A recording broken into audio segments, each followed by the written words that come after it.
Vice President Mike Pence and Senator Kamala Harris faced off in Salt Lake City. The decibel level was notably lower than during last week's debate, but the lines of attack were unmistakably pointed at times. Moderator Susan Page's first question was about the pandemic. The candidates sparred on the current response, the best path forward for the country, and the potential of a vaccine. On that note, Senator Harris said she would not take one if President Trump said to, only if public health experts endorsed it. Vice President Pence accused her of undermining public confidence in a vaccine and playing politics. President Trump's own COVID-19 diagnosis loomed over the event. He's currently recovering at the White House after a 3-day stay at Walter Reed Medical Center. Both candidates were asked if they've discussed the issue of presidential disability with their running mates. Neither Pence nor Harris fully answered the question. As a reminder, President Trump will be 74 years old on Inauguration Day.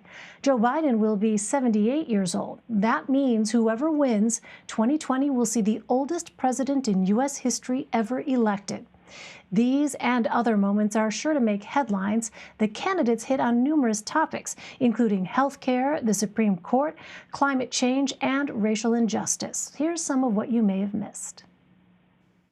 They still don't have a plan. Well, Joe Biden does.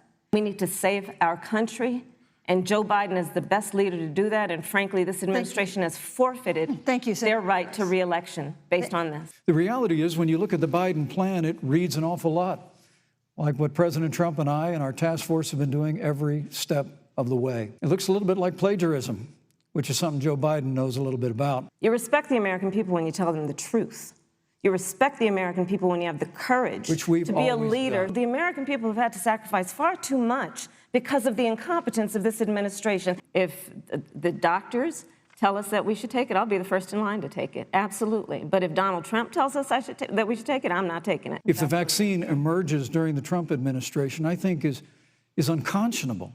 And Senator, I just ask you, stop playing politics with people's lives. Joe Biden believes you measure the health and the strength of America's economy based on the health and the strength of the American worker and the American family. On the other hand, you have Donald Trump, who measures the strength of the economy based on how rich people are doing. When President Trump and I took office, America had gone through the slowest economic recovery since the Great Depression. Because when Joe Biden was vice president, they tried to tax and spend and regulate and bail our way back to a growing economy. The climate is changing, but the issue is, what's the cause, and what do we do about it? President Trump has made it clear that we're going to continue to listen to the science. Joe is about saying we're going to invest that in renewable energy. It's going to be about the creation of millions of jobs. We will achieve net zero emissions by 2050, carbon neutral by 2035. Joe has a plan. This has been a lot of talk from the Trump administration, and really it has been to go backward instead of forward. I'm pro-life. I don't apologize for it. Joe Biden and Kamala Harris support taxpayer funding of abortion all the way up to the moment of birth. There's the issue of choice, and I will always fight for a woman's right to make a decision about her own body. It should be her decision and not that of Donald Trump and the Vice President, Michael Pence. Bad cops are bad for good cops.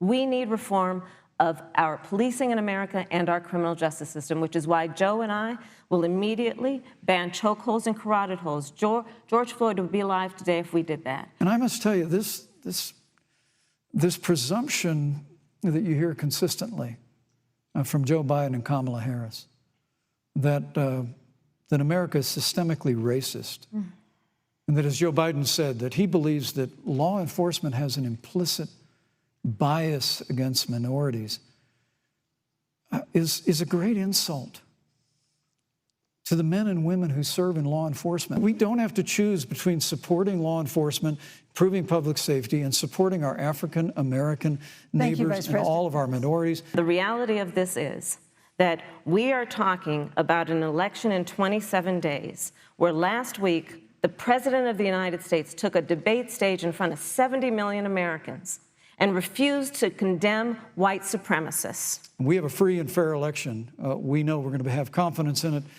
And I believe in all my heart that President Donald Trump's going to be reelected for 4 more years. For more, I'm joined by Caitlin Huey Burns, Ed O'Keefe, and Major Garrett. Caitlin is CBSN's political reporter and joins us from Salt Lake City. Ed is our CBS News political correspondent, and Major is CBS News chief Washington correspondent. Ed and Major are both in Washington. All right, wonderful to have all of you. Caitlin, let's begin with you. Going into the evening, in the wake of President Trump's COVID-19 diagnosis, this debate took on even more significance than in years past. What was the goal for each campaign tonight? Well, the traditional role for a vice presidential candidate, for a running mate, is to do no harm. And when you look at Mike Pence, the current vice president, he was trying to kind of undo some of the harm that Donald Trump did in the past debate. We saw kind of the reviews for that. And I think Mike Pence's strategy heading into tonight was to try to reach out to disaffected Republican voters, those who have been falling away from the Republican Party.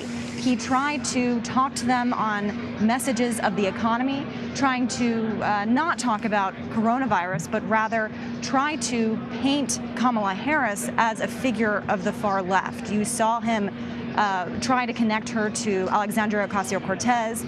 He pressed her on whether she would support the expansion of seats on the Supreme Court, pressed her on the Green New Deal, her support for that. And he was trying to do what Republicans and Donald Trump have really been unable to do effectively so far, which is to paint the Biden campaign as figures of the far left. Now, Kamala Harris came into tonight anticipating that that would be the strategy. And you saw her not engage on those questions about the Green New Deal. You saw her not answer the question about whether she would expand seats on the Supreme Court. Instead, her role in this campaign, in this performance tonight, was to keep the focus on Mike Pence and the Trump administration's handling of coronavirus. And that, as we've seen in polling in these key battleground states, CBS News battleground trackers show that voters are giving the president negative grades on the coronavirus pandemic, and that is contributing to him lagging behind Joe Biden in some of these key states. So whether this moves the needle will remain to be seen. We have seen, however, that this race, as chaotic as this year has been, to say the least, this race has remained relatively stable. Major, on the coronavirus pandemic, Senator Harris was asked about what a Biden administration would do immediately upon taking office to tackle the pandemic. And she talked about a national strategy for contact tracing, for testing, for administration of the vaccine, making sure that it would be free for everyone. I want to go ahead and play some of the back and forth between the candidates, starting with Vice President Pence's response to Senator Harris's answer. Let's listen to that. The reality is, when you look at the Biden plan, it reads an awful lot like what President Trump and I and our task force have been doing every step of the way. I mean, quite frankly, when I look at their plan that talks about advancing testing, creating new PPE, developing a vaccine, it looks a little bit like plagiarism, which is something Joe Biden knows a little bit about. You respect the American people when you have the courage to be a leader speaking of those things that you may not want people to hear, but they need to hear so they can protect themselves. But this administration stood on information that if you had as a parent, if you had as a worker, knowing you didn't have enough money saved up, and now you're standing in a food line because of the ineptitude of an administration that was unwilling to speak the truth to the American people. So let's talk about caring about the American people. The American people have had to sacrifice far too much because of the incompetence of this administration. So, Major, what did you take away from that exchange? So, excuse me. Clearly, the vice president had a line ready about plagiarism. And Kamala Harris, Senator Harris, had a line ready about what the president told in confidence to Bob Woodward early on in the coronavirus. And the question for the American public is, what is more relevant to you right now? Whether or not Joe Biden, running for the Democratic nomination in 1987, quoted Neil Kinnock too much and said it was his own words. That's the underlying plagiarism. It's well known among Republicans. It gets conservative voters fired up. Or the president telling Bob Woodward he knew that coronavirus was easily transmissible and lethal, but didn't tell the American public that. That's essentially what that exchange is about. What's more relevant and why? And what's more timely and why? And to John Dickerson's earlier point on our special report coverage, you have to look at the optics of the debate stage itself. There are plexiglass barriers there for a reason, because the President of the United States is now a COVID-19 sufferer. And that speaks to protocols, loosely applied protocols on the White House grounds, and that the virus is still not only with us, but can penetrate one of the safest workplaces in America, the White House itself, and not only infect the president, the first lady, but a vast array of senior advisors to this president. It is an ongoing drama, both medically, scientifically, and of course economically. And all of that is poured into those two responses. Right, those dividers, those plexiglass dividers really were such a stark reminder of the situation that we are all living with. Ed, let me ask you about an additional aspect of the COVID-19 pandemic, and that is the economy. We heard some back and forth as well from the candidates on this issue of trying to get the economy back on track. Let's go ahead and play an exchange, starting with Senator Harris. Joe Biden believes you measure the health and the strength of America's economy based on the health and the strength of the American worker and the American family. On the other hand, you have Donald Trump, who measures the strength of the economy based on how rich people are doing, which is why he passed a tax bill benefiting the top 1% and the biggest corporations of America, leading to a $2 trillion deficit that the American people are going to have to pay for. When President Trump and I took office, America had gone through the slowest economic recovery since the Great Depression. Because when Joe Biden was vice president, they tried to tax and spend and regulate and bail our way back to a growing economy. President Trump cut taxes across the board. Despite what Senator Harris says, the average American family of four had $2,000 in savings in taxes. And with the rise in wages that occurred, most predominantly for blue-collar, hardworking Americans, the average household income for a family of four increased by $4,000 following President Trump's tax cuts. But Ed, I know we've talked about this in the past here on CBSN, but how big of a vulnerability for the Biden ticket is this issue of the economy? Oh, it remains a big one. And it's part of the reason why you've seen them advertising about it, why Biden has tried talking about it. And he just, they both know that this is something that, for whatever reason, the president continues to lead on, despite the fact that he is sliding behind the Democratic ticket now in polling. And, so you saw there kind of a classic before times, if you will, argument over classic Republican and Democratic economic policy. They're going to tax you more than we have. We've given you better wage growth. Those taxes only benefited the wealthy. We're going to try to correct that. That was a pretty standard exchange there over, what has been issue, if not issue number one, certainly a top three issue for so many across the country.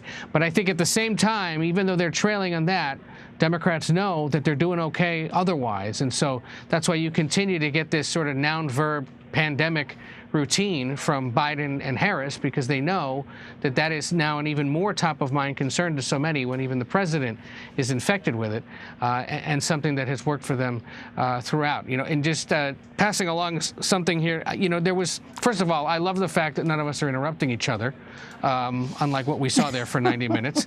And Elaine, I bet you, having been in that chair before, might be having some PTSD tonight, reliving a little bit of what you went through 4 years ago in that similar setting. But heard from a senior Biden aide regarding the senator's debate performance tonight, and asked about something I noticed people were talking about on social media. Why isn't Harris perhaps giving it back to Pence a little more as he interrupts? And by the way, the CBS News tally shows that he interrupted the senator more than she interrupted him.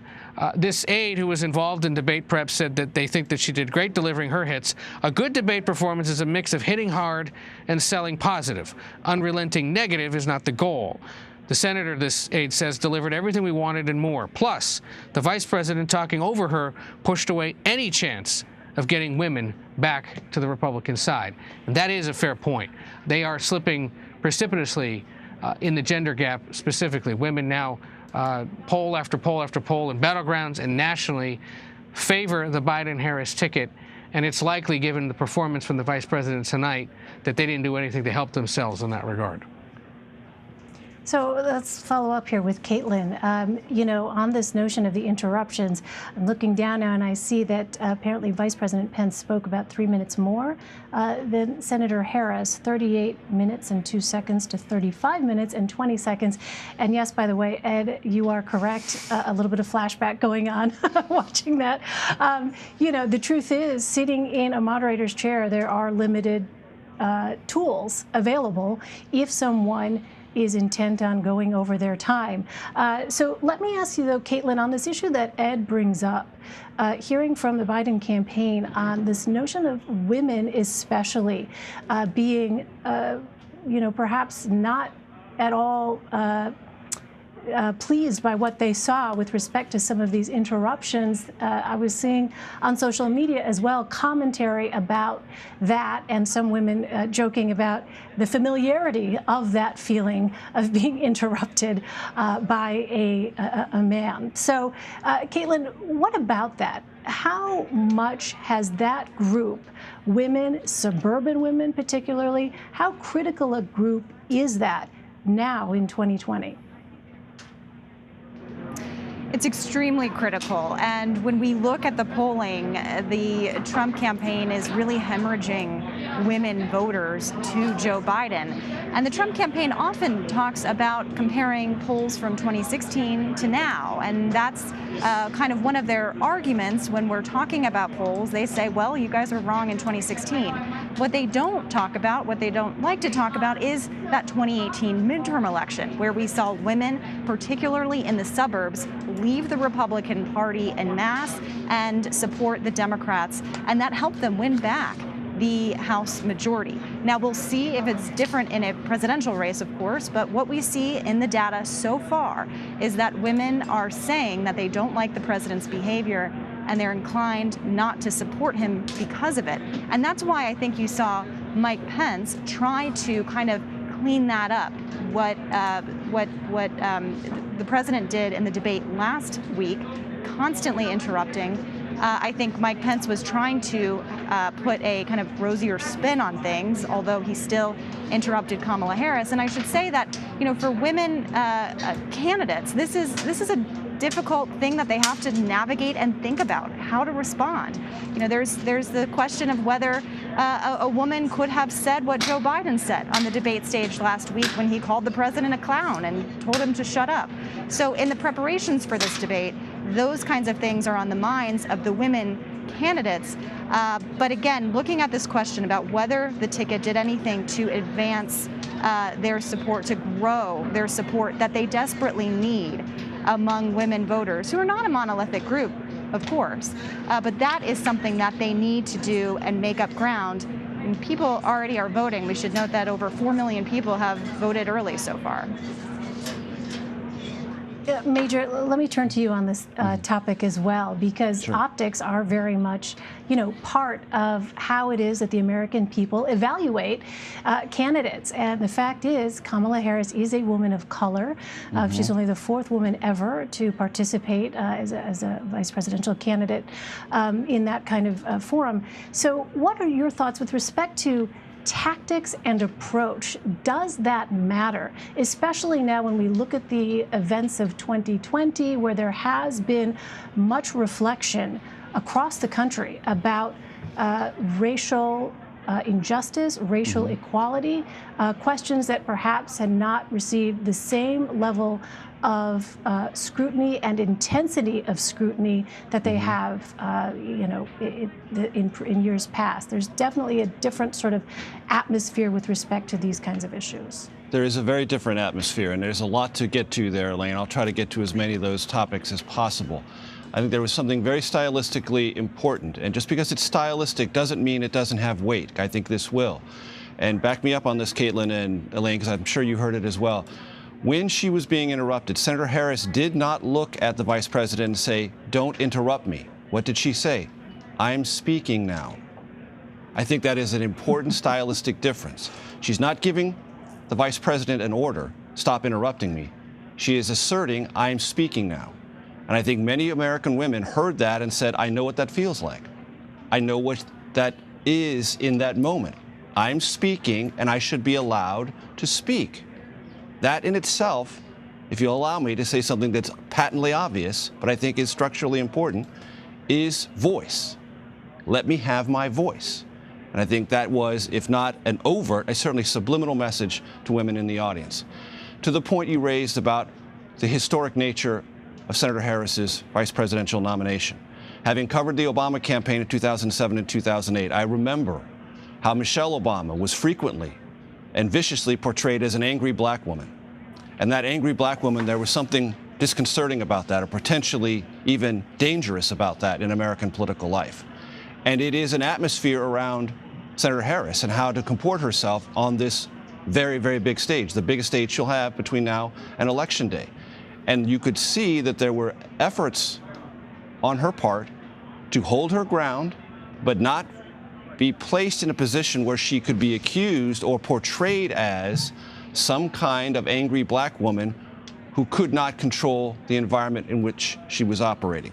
Last point I will make on this. I thought there were elements related to this conversation the country is having about social justice, criminal justice reform, in which she was far more specific and far more assertive than she was in some areas of the debate. And that is where she clearly, as a former prosecutor, feels comfortable and feels a little bit more capable of asserting what a Biden-Harris ticket would do if elected on these matters. So there was a lot to get to. I hope I did them justice. No, absolutely. And I want to get you in on this as well, because this prosecutorial background of Senator Harris's is something that many folks had pointed to, looking at, for instance, the Brett Kavanaugh confirmation hearings, looking at the way in which she very forcefully, asked those questions of the nominee. But this was a different forum. And I'd heard some Democrats say that it's one thing to sort of, give a punch, it's another to take it. So I wonder what you'd been hearing from Democratic officials privately, if there had been some concern or some questions about how, in fact, being a woman of color, understanding, as Major pointed out, the very difficult nature of trying to navigate the politics as a woman of color, was there some discussion or concern on the part of some Democratic officials that it would be a difficult line to walk for Senator Harris? Well, I think, again, just going back to what I just read you there from this senior Biden aide who was working on this, is that it wasn't just that they wanted her to be able to be prosecutorial, but to sell a positive. And you saw her there several times refer back to her running mate, the actual top of the ticket, and talk about Biden instead. That's what a running mate is supposed to do, and sort of make the pitch directly, much like Biden did last week, directly to the camera, to try to sort of fourth wall it and look into the television set and say, hey, I know you're watching all this, but let me just talk to you.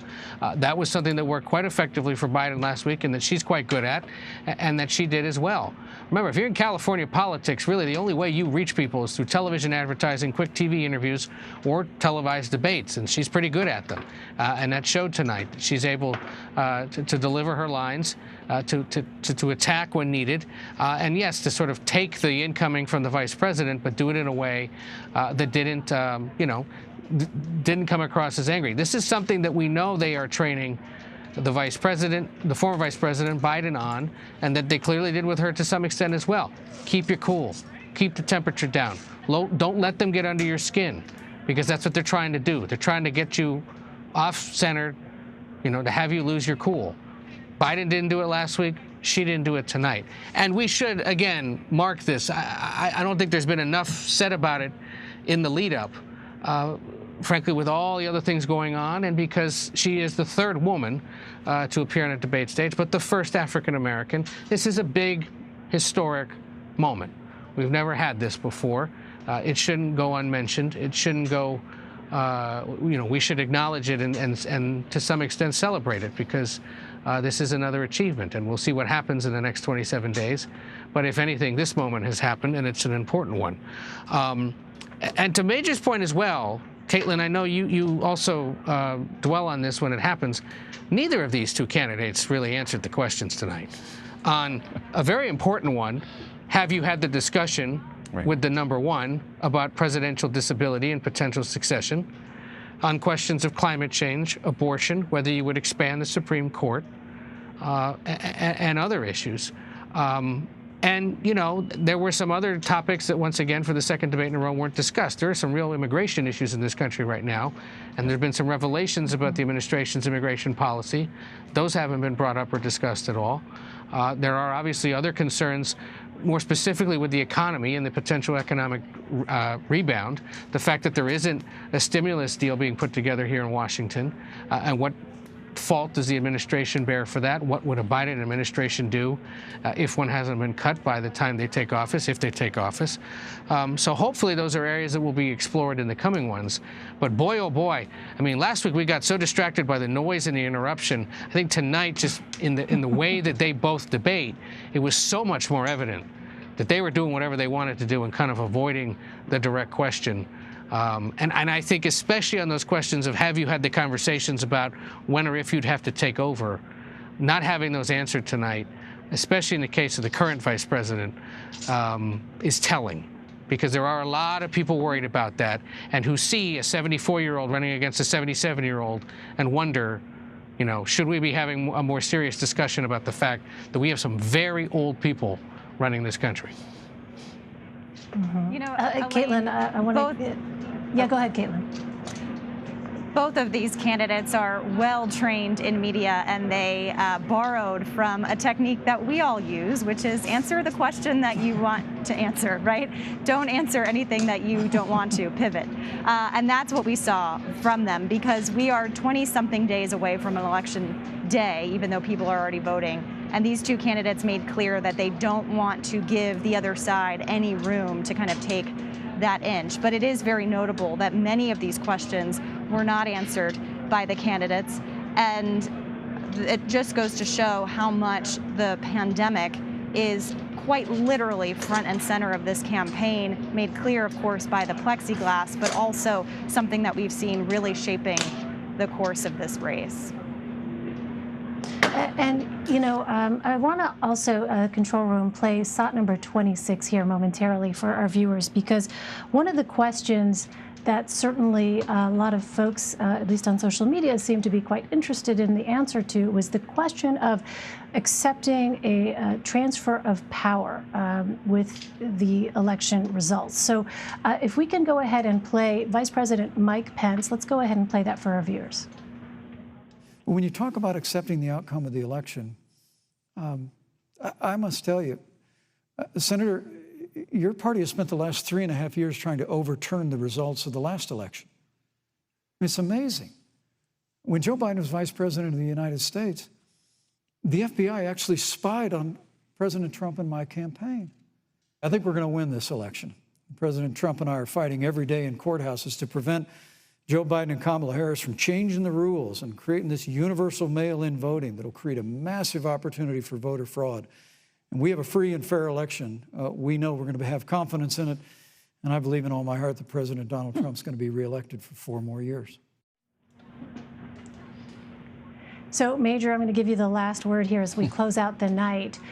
What was the message sent in the answer that we heard from Vice President Pence there?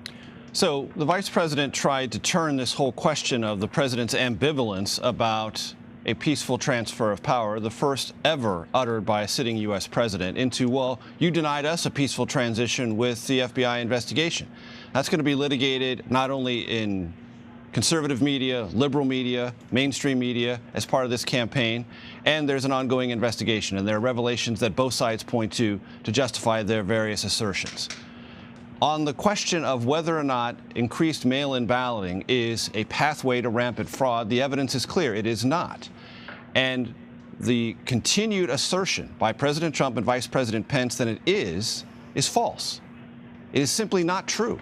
And what I find astonishing about this continued pattern of deception is that this is the ticket, and this is the administration that embraces and hugs so ardently the idea of American exceptionalism.